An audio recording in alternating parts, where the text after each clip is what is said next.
بسم اللہ الرحمن الرحیم۔ عزیز طلباء و طالبات، السلام علیکم۔ Global school system on line classes 2020 میں آپ کو خوش آمدید کہا جاتا ہے۔ میں ہوں آپ کی معلمہ سائرہ راشد۔ عزیز طلباء، ہمارا آج کا لیکچر ہے غزل نمبر 3، دل ناداں تجھے ہوا کیا ہے۔ اس غزل کے پہلے 3 اشعار کی تشریح اور وضاحت۔ عزیز طلباء، یاد رہے کہ اس غزل کے شاعر مرزا غالب ہے۔ اب ہم شروع کرتے ہیں۔ شعر نمبر 1، دل ناداں تجھے ہوا کیا ہے۔ دل ناداں تجھے ہوا کیا ہے، آخر اس درد کی دوا کیا ہے۔ عزیز طلباء و طالبات، مرزا غالب کی غزل نمبر 3 کا یہ شعر نمبر 1 ہے۔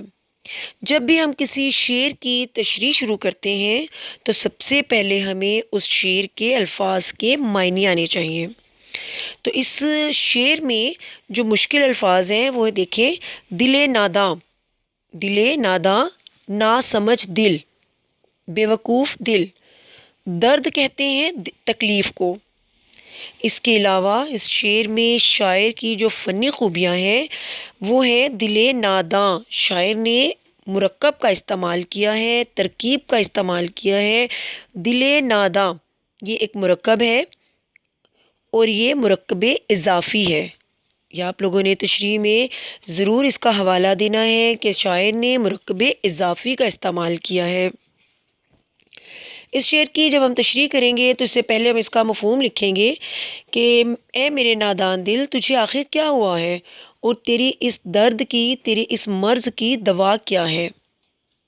تشریح کی ہم لوگ ہیڈنگ دیں گے اور یہ لکھیں گے، شاعر نے اس شعر میں اپنے نادان دل کو، اپنے بیوقوف دل کو مخاطب کیا ہے اور شاعر نے استفہامیہ انداز اختیار کیا ہے۔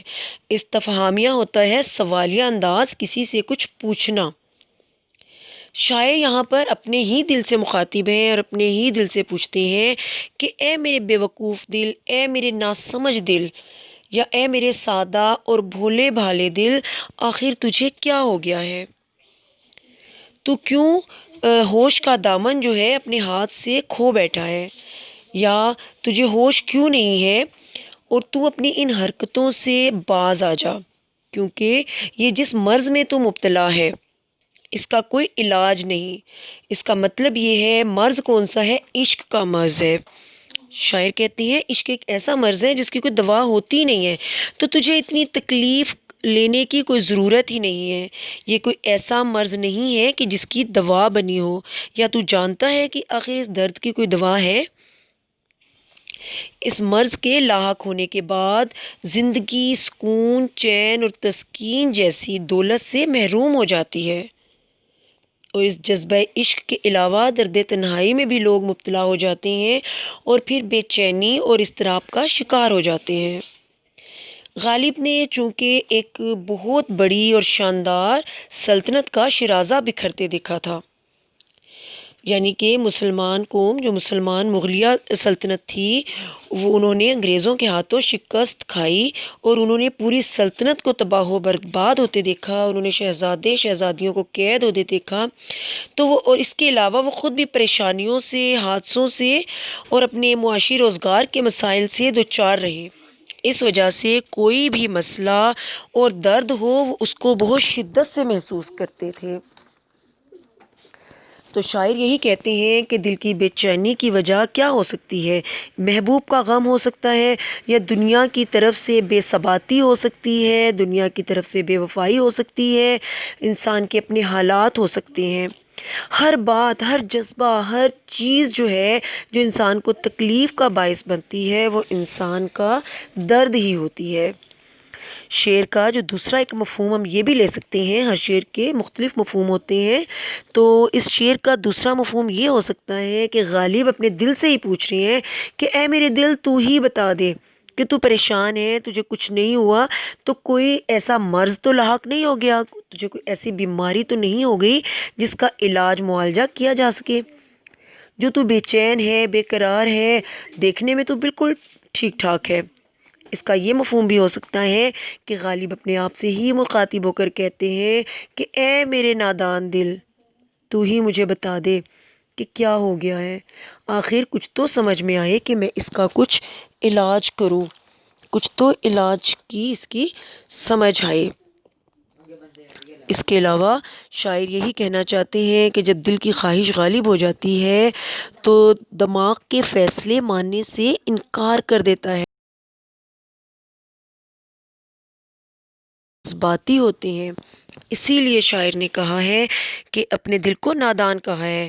عزیز طلبہ، یاد رکھیے گا کہ دل کے فیصلے ہمیشہ جذباتی ہوتے ہیں اور دل ہمیشہ چھوٹی چھوٹی باتوں پر بھر آتا ہے۔ اس کے علاوہ آپ لوگوں نے جب اس کی تشریح کرنی ہے عزیز طلبہ تو اس میں اضافی شعر بھی ایڈ کرنا ہے۔ چونکہ اس میں نادان دل کا ذکر ہے تو آپ اس میں بھی دل ہی کے جذباتی دل کے بارے میں کچھ شعر ایڈ کر سکتے ہیں، جو کہ میں آپ کو بتاتی ہوں۔ دل ہی تو ہے نا کہ سنگ و خشت، دل ہی تو ہے نا کہ سنگ و خشت، درد سے بھرائے نہ کیوں، روئیں گے ہم ہزار بار، کوئی ہمیں ستائے کیوں۔ شعر نمبر 2، اس غزل کا شعر نمبر 2 ہے، ہم ہیں مشتاق اور وہ بیزار، ہم ہیں مشتاق اور وہ بیزار، یا الہی یہ ماجرا کیا ہے۔ اس شعر میں جو مفہوم ہے اس شعر کا وہ یہی ہے کہ ہم اپنے محبوب سے ملنے کا شوق تو رکھتے ہیں لیکن وہ ہم سے اکتایا ہوا رہتا ہے اور ہمیں اس واقعے کی سمجھ نہیں آتی، اس قصے کی، اس ماجرے کی سمجھ نہیں آ رہی۔ عزیز طلبہ، ہم اس کے الفاظ کے معنی پہلے دیکھیں گے۔ مشتاق کا مطلب ہوتا ہے شوقین، شوق رکھنے والا۔ بیزار کہتے ہیں ناراض یا اکتایا ہوا۔ ماجرا، قصہ یا کہانی۔ اب ہم اس کی تشریح کی ہیڈنگ دیں گے اور تشریح اس کی شروع کریں گے۔ اس شعر میں شاعر نے جو فنی خوبی استعمال کی ہے وہ ہے صنعت تضاد۔ اس چیز کو آپ لوگوں نے مد نظر رکھنا ہے کہ صنعت تضاد کا استعمال شاعر نے بہت خوبی سے کیا ہے۔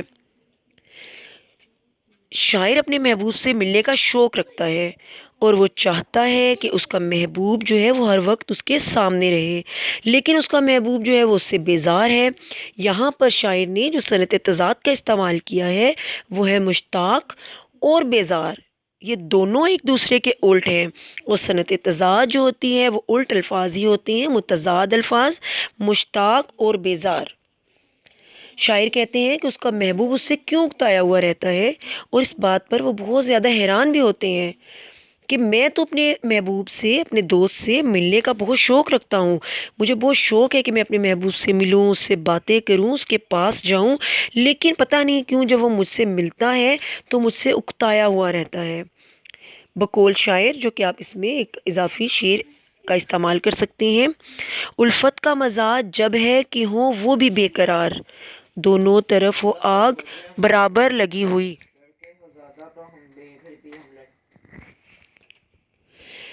شاعر اس شعر میں اللہ تعالیٰ سے پوچھ رہا ہے کہ کیا ماجرا کیا ہے، مجھے سمجھ نہیں آ رہی کہ کیا یہ کہانی ہے، قصہ ہے، یہ وجہ کیا ہے، کہ میں تو اپنے محبوب کے حسن کا بہت دیوانہ ہوں، میرا دل چاہتا ہے کہ میں ہر وقت اس کو دیکھوں، میں اس کے دیدار کا بہت شوق ہے مجھے اس کے، اور اس کی ایک ہی جھلک دیکھنے کے لیے میں بے قرار رہتا ہوں، اور مجھے بہت شوق ہے کہ میں اپنے محبوب سے، اپنے دوست سے بات کروں، اس سے ملنے جاؤں، اس کو دیکھوں، لیکن جب بھی میں اس کی گلی کے چکر لگاتا ہوں یا اس کے پاس جاتا ہوں، ظاہر ہے جب کوئی شخص کسی کے پاس جاتا ہے تو بار بار جاتا ہے اور اگلا بندہ اس سے بات نہیں کرتا، اس کو دھتکار دیتا ہے، تو وہ شخص اپنی عزت نفس کو بیکار کر دیتا ہے یا اپنی عزت نفس کو داؤ پر لگا دیتا ہے۔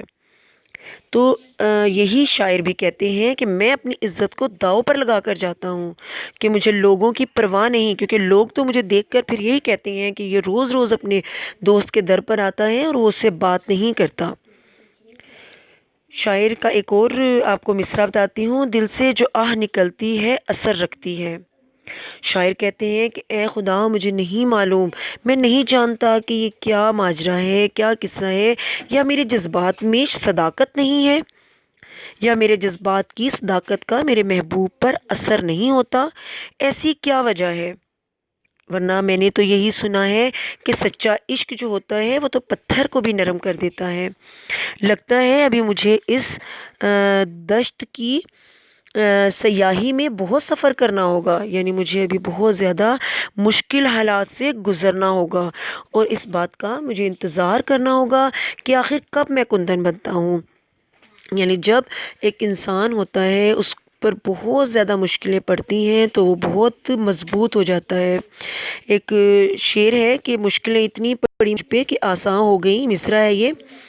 تو شاعر جو ہے یہی اس شعر میں بتانا چاہتے ہیں کہ میں اپنے محبوب سے بہت محبت کرتا ہوں اور میں بہت شوقین ہوں اس سے بات کرنے کا، لیکن میرے اللہ تعالیٰ کو شاعر نے مخاطب کیا ہے کہ یا اللہ، اے اللہ، تو ہی مجھے بتا دے، تو ہی مجھے سمجھا دے کہ یہ کیا ماجرا ہے۔ اس میں آپ لوگوں کو میں نے بتایا ہے کہ جو اضافی شعر استعمال کرنا ہے۔ اب ہم آ جاتے ہیں شعر نمبر 3 کی طرف۔ میں بھی منہ میں زبان رکھتا ہوں، میں بھی منہ میں زبان رکھتا ہوں، کاش پوچھو کہ مدعا کیا ہے۔ اس شعر میں جو مشکل الفاظ ہیں وہ دیکھیں، منہ میں زبان رکھنا یعنی کہ قوت گویائی، بولنے کی صلاحیت رکھنا۔ اس کا یہ مطلب نہیں ہے کہ منہ کے اندر ایک فزیکل پارٹ جو ہمارا ہے، زبان، جس کو ہم انگلش میں ٹنگ بولتے ہیں، وہ ہے۔ اس کا مطلب منہ میں زبان رکھنا کا مطلب یہ ہے کہ قوت گویائی یعنی بولنے کی صلاحیت مجھ میں بھی ہے۔ لیکن اور مدعا کہتے ہیں مقصد کو، خواہش کو۔ اب ہم جب اس شعر کی تشریح شروع کریں گے، سب سے پہلے ہم اس کا مفہوم لکھیں گے کہ میں بھی بولنے کی طاقت رکھتا ہوں، کاش میرے دل کی بات کے بارے میں تم پوچھو کہ میں آخر چاہتا کیا ہوں۔